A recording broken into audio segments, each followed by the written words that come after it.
தமிழகத்தில் 4 நகராட்சிகளை மாநகராட்சிகளாக தரம் உயர்த்த சட்ட முன்வடிவானது தற்பொழுது சட்டப்பேரவையில் தாக்கல் செய்யப்பட்டிருக்கிறது. சட்ட முன்வடிவை பேரவையில் அமைச்சர் KN நேரு அவர்கள் தாக்கல் செய்திருக்கிறார்.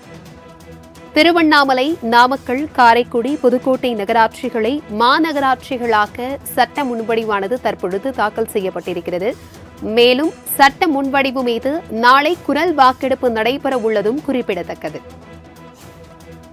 தமிழகத்தில் 4 நகராட்சிகளை மாநகராட்சிகளாக தரம் உயர்த்த தற்பொழுது சட்ட முன்வடிவு சட்டப்பேரவையில் தாக்கல் செய்யப்பட்டிருக்கிறது. இதுகுறித்தான கூடுதல் விவரங்களுடன் இணைகிறார் எமது செய்தியாளர் ஷெலினா. வணக்கம் ஷெலினா, இந்த விவகாரம் தொடர்பான முழு விவரங்கள்.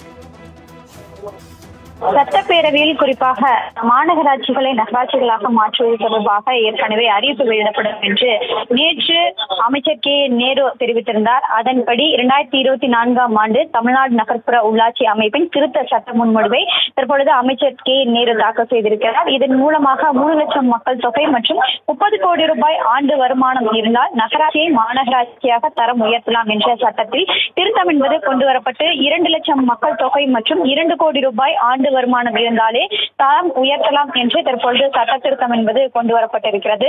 இதன் மூலமாக குறிப்பாக காரைக்குடி, திருவண்ணாமலை, புதுக்கோட்டை மற்றும் நாமக்கல் நகராட்சிகளை தரம் உயர்த்தப்பட்டிருப்பதாகவும் குறிப்பிடப்பட்டிருக்கிறார்கள். குறிப்பாக தமிழகத்தில் ஏற்கனவே மாநகராட்சி, நகராட்சி அதே போல தொடர்பாக அறிவிப்பு வெளியிடப்படும் என்று தெரிவிக்கப்பட்டதற்கான வரையறைக்கான தளர்த்தி மக்கள் மற்றும் வருமானத்தை பொருட்படுத்தாமல் திருவண்ணாமலை, நாமக்கல் மற்றும் காரைக்குடி, புதுக்கோட்டை ஆகிய நகராட்சிகளை மாநகராட்சிகளாக சட்டம்